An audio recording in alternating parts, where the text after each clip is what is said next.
Welcome to Not Starving Artist, the podcast. I'm your host, Brooke Benson, money coach and equity actor. I am your financial cheerleader, here to help you build your financial confidence and have power over your money. The best part, no budgeting or bi-weekly paychecks required. I went from being a broke BFA grad having weekly panic attacks about money to a financially confident, wealth-building actor and business owner. Money gets to feel fun, simple, and sexy, and I am going to show you how.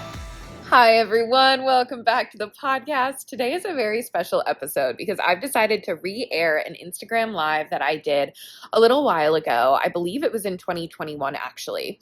And it was a whole riff on wanting what you want and why it's so important for us to clock our big desires, not just our break even, I just want to survive desires. We talk about the starving artist trope and how our artist conditioning is affecting us and our money. We talk about rich people being evil, how money just accentuates who you are. It doesn't change who you are. There's a whole bunch of juicy stuff in here, including some journal prompts and actionable steps. So that is what you are tuning into today, and I hope you enjoy. I want us to get clear on what the fuck we're doing here. Because it's not just about budgeting and boosting your savings and creating a debt payoff plan. All of that is a part of it, right? But I want us to understand that here, what we're doing at Not Starving Artists, I don't give a fuck about the numbers in your bank account. I care about how they make you feel and the freedom they give you and the opportunity they give you. I don't want to just create not starving artists, right? I don't want to just empower you to break even and feel stable. I want you to fucking thrive. I want you to be wealthy artists. I want you to live a life of luxury and purpose. So let me break this down a little bit more. So when I say a life of luxury and purpose, us as artists, this is the thing about this starving artist narrative and mentality that is ingrained in all of us from day one. Even if you don't decide to pursue a career in the arts, it doesn't matter. If you have a creative soul or you have creative endeavors that you're in, this has been ingrained in our brain, especially as millennials too, and younger generations. The starving artist trope is ingrained in all of us. But the thing about it is that we are told that we are not allowed to desire more and desire luxury because we are going to live a life of scarcity, not just financially, but in the job opportunities we get, the type of life we get to live. I don't know about y'all, but I was told you will only make it in the theater realm if you live in New York, LA, maybe Atlanta. I don't know why it's always maybe Atlanta, but those were the three that were given to me in my training program as I was growing up. And so that really pigeonholed me, right, in the type of life I wanted to live and the type of life we felt we were allowed to live. So that piece of it. And there's just so much scarcity that is funneled into our brain and hardwired into our subconscious. And so when it comes to actually allowing ourselves to want what the fuck we want, it's really hard to even imagine what that could be because we have to do so much unlearning and rewiring in our subconscious. So for example, do you desire to live in two cities, right? Do you desire to live in, the middle of North Dakota with your partner who's a farmer? I don't know. Do they farm in North Dakota? You know what I mean? Does your partner want to live in rural Midwest, but you want to live with them? And then you're you know what? But I also want to do audition season in New York. Have you allowed yourself to even think that that's a possibility? Do you want to own a home? Have you allowed yourself to desire that? Or have you automatically shut yourself off to desiring the things that you want because you feel like your life as an artist, what your income is, what your life is now, how your money situation is now, you will never be able to achieve that, right? So when I say a life of luxury and purpose, we're going to start with the luxury part. Luxury is going to mean something different for everyone. So again, I gave a couple of examples. Do you want to be able to live in 2 different cities and fly back and forth? Do you want to have kids? Do you want to be able to live in an apartment complex with a really amazing dog park, like a bougie ass dog park, because you're going to have your dog and treat them like the freaking princess that they are and give them the best life? Do you just want to live your best single life, traveling the world, living in hotels or hostels and like trying all the worldly foods and like exploring and experiencing culture? Is that what you desire? Is your version of luxury creating a foundation for something that you're really fucking passionate about? Is it getting into donating to like a politician and getting really into campaigning for a certain politician, while also you get to wear designer clothes that make you feel badass? Like, luxury is going to mean a million different things. So I want you to figure out what luxurious means for you. So I'll give you an example for me. My life of luxury means that I get to travel to see my family and friends whenever I want, because I desire location independence and location freedom. So that means that my partner gets to decide wherever he wants to live. We're going to live there together, but then I get to bop around and do whatever I feel I need to do, travel, see my people, live where I want to live, but be able to go back and forth. And also indulging like crazy around the holidays. Like, that's a big thing for me too. And be able to spoil my people with gifts. One of my big love languages is gifts. So that means luxury to me, being able to buy everyone really amazing gifts that mean a lot to them. And the other thing is being able to donate with abandon. Never have to think twice if there's an organization or a person or a cause that is speaking to my heart, that I can just donate automatically and I don't have to worry about it. And that donations are built into my monthly spending plan, which they already are, but being able to increase that as time goes on. That's what luxury means to me. Okay, so I want you to figure out what luxury means to you. So that's the first thing. But then I also want you to live a life of purpose. And these two can be married together. They don't have to be separate things. When it comes to living a life of purpose, what are your pillars of being, right? Like, what are your values? What do you desire to bring into this world? Artists, we are change makers. We say that we're ground zero for change. And so we actually have to walk that walk, right? And so figuring out what those values are for you is going to show you that you can, let me figure out how I'm trying to phrase this.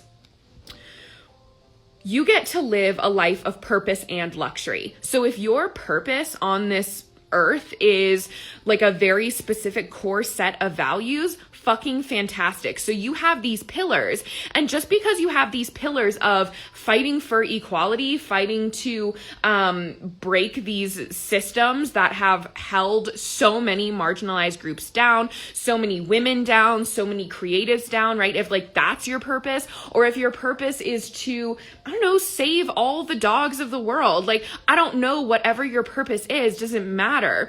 That gets to exist, and you get to fully invest and move forward in that in your life, while also allowing yourself to indulge and feel joy and feel luxurious. You get to do that shit while wearing designer clothes. That is a reality for you. Now, I'm not a designer clothes person. I'm just using that as an example. You don't have to wear designer clothes. You don't have to. I see a lot of money gurus and like accounts of like creating wealth and money accounts being like, talking about buying the Louis Vuittons and getting the Chanel purses, like at big milestones and like da-da-da. Like, if that doesn't speak to you, that doesn't fucking speak to you. Don't get those things. Like, that's not what I mean when I say luxury. Whatever your luxury is, you get to have that at the same time as you making an amazing, huge ass impact in this world as a creative, in whatever creative field, energy you were put on this earth to do, right? You get to have both. It doesn't have to be either or. And the thing that is, I hear so much of is that we wear broke and financially struggling as a badge of honor. So we view wealthy as evil, right? But the thing is, there are broke people who are evil and there are wealthy people that are evil. Just like there are broke people who do badass, amazing things with the money that they have. And there are wealthy people who do badass, amazing things with the wealth that they have. So when we feel like wealthy is evil and we have to be broke and financially struggling to be like the good ones, like we've created this band of creatives and artists where it's like, yes, we're broke and we hate the system and we hate the wealthy. But the fucking thing is that money is just an amplifier. Money is just an amplifier. So when you have more money, when all of, like, think about, Jen Sincero writes about this in her book. If you imagine you and all of your amazing badass friends having all the wealth in the world, how much goodness would be in the world if you had that money? Like, you and your friends would not automatically become evil, greedy people. You would still be the same people, just with a ton of fucking money to donate to the people and politicians that you care about, to dress yourself how you want to dress yourself, to take yourself out on vacations, to spoil everyone in your life, to create like more expansion and abundance in your world. Like, that's amazing, right? It gets to be both. It's the both and both and comes in so many different facets of life. And I'm speaking specifically about money, but just we need to re-ingrain in our brain that we get to be a wealthy artist that lives a life of luxury and purpose. That gets to be us. You get to have that. And so here's the thing. The logistics side of money is so important. And I wrote about this in a post yesterday. The logistical side of money is crazy important, right? Figuring out the bank accounts you're going to get in, figuring out how to boost your credit and pay off your debt and invest in retirement. Like, all of these logistical things are so, so, so important. But there is this piece of unlearning and this mindset work that we have to do to allow ourselves to dream bigger, right? Like, we as artists, this is the crazy thing to me. We as artists and creatives, our entire life and careers are about imagination and dreaming, putting ourselves into other people's shoes. Like, our brains are brilliant. But then when it comes to our own lives, our idea of what we're allowed to have is this freaking big. And so when it comes to this logistical stuff that can sometimes feel a little bit daunting, like it does take some grunt work to set this stuff up. It's not hard. It's just, it takes some time and energy to set this up. And it's not necessarily the most fun thing in the world, right? We grab a glass of wine, we put on some T-Pain to make it fun. But as we're doing this logistical stuff, if our vision of what our life can be is this big, then it's going to feel like there's no fucking point. Like, okay, well, if I'm just trying to move from like this quality of life to this quality of life, but I'm doing all this work to set up this logistical financial stuff, like, you're going to lose motivation. So if we attach our worldview, like if we allow ourselves to dream fucking bigger, like, what do you want? You have one fucking life, right? Like, y'all, I am feeling it today, and I am so excited for you all to be watching this and feeling this as well. Like, I need us to remember that this is our one life. So I don't want us to feel broke for this one fucking life that we have, right? Like, you get to dream your biggest dream. There are so many people living so many different lives. Like, all the realities are open to you. Allow yourself to dream bigger. So then, as you're doing all this logistical stuff, as you're opening up your high yield savings account, as you're making your monthly retirement contribution, like these things that can sometimes feel boring, it's like, holy shit, as I'm putting this $100 into my retirement account, I'm getting chills even thinking about it. Because when I make my retirement contributions, I like to do mine in big chunks a couple of times a year because that just feels so fucking good to me.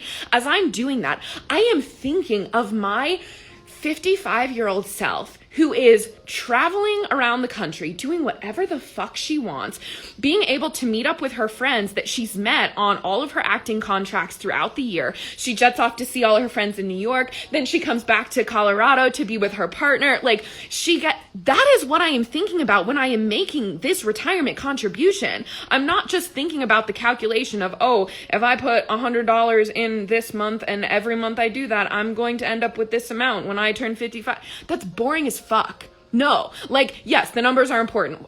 We talk about numbers all the time. I'm very type A and organized as well. So I love getting into the numbers. We love doing the math, but the math is not going to keep you on your shit. Like, the numbers mean nothing to us unless those numbers are attached to these emotions and these whys and like the bigger fucking vision. Anyway, welcome. Thank you for coming to my TED Talk. I have been seeing so much on Instagram and social media recently, just money coaches, financial gurus, of just this, it's just dripping with logistics, and there's no emotion behind it. Or it's for all the way on the other end of the spectrum, where it's all feelings and emotions with no logistics. It's like, just get into an abundance mindset and welcome in all this wealth. But if you don't have a place to catch the wealth, if you don't know what the fuck you're doing with your money logistically, when that wealth comes in, it's just going to create more anxiety, or it's going to disappear into all of the spending that you're going to do because you don't have any place to catch it, right? So it needs to be a mix of both. So here's what I need you to do. I need you to journal today, or whatever mode of introspection things that you do, whether it's meditation, visualization, talking it out with someone you love and trust and who holds your expansive vision, whatever it is. I'm a journaler. That's what I like to do. And it's still something that I still feel I have barriers of something that I truly want, but not allowing myself to fully want it. So I want you to sit down with your journal, with your meditation, go on a walk and have your thinking time, whatever it is. And I want you, the prompt is, what do I want? What do I want? And if you want to get specific, if it's easier to say, what do I want in 5 years? What do I want in 10 years? What do I want when I'm 55? And allow yourself to release like having to map out exactly what it is. Like, this is the exact house I'll live in and this is the exact location. Even if it's just the freedom. Like, for me, I don't like to think in specifics.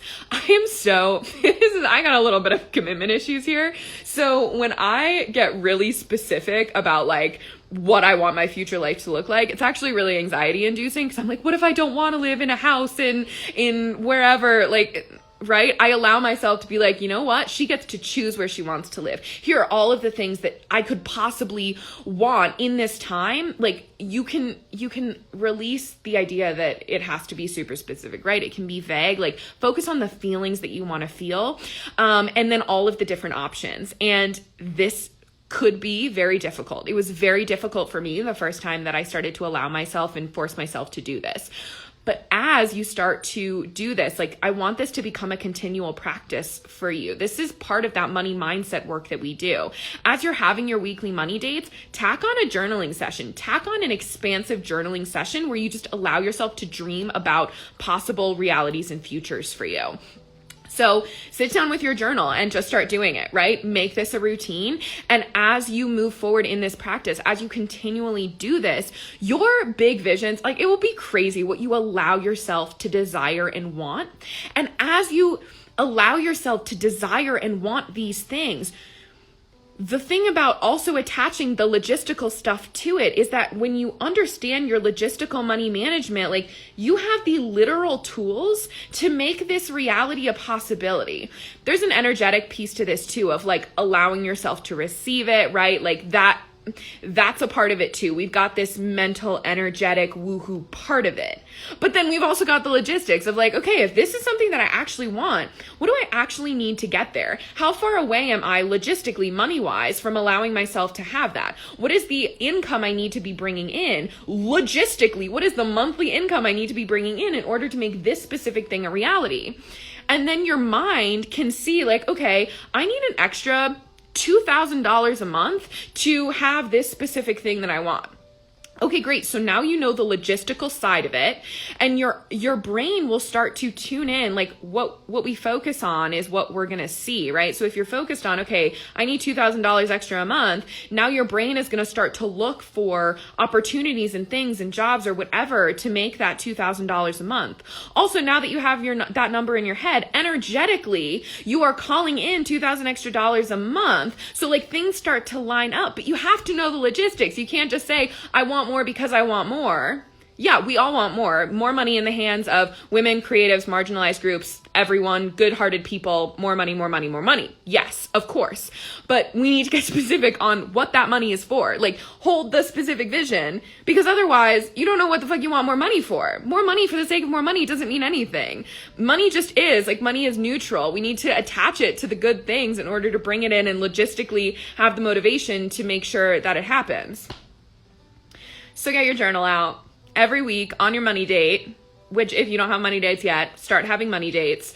Get out your journal and start allowing yourself to want what you want every single week. Make sure you make this a priority, because money starts to feel really juicy and really fun when you have these big ass visions, like not just paying rent, right? Like not just not stressing about paying rent. I mean, like, do you want to live by yourself in whatever like bougie ass neighborhood you want to live in a, apartment by yourself, like to not have to live with roommates? Like that is so much more exciting than just not stressing about rent. Like how can we attach our wants to expansive, exciting things rather than just not feeling the bad things, right? If you're like, I don't give a fuck, I actually really love living with 6 people in a house because I love being around people all the time and I'm paying really low rent, like it's a win-win, fantastic.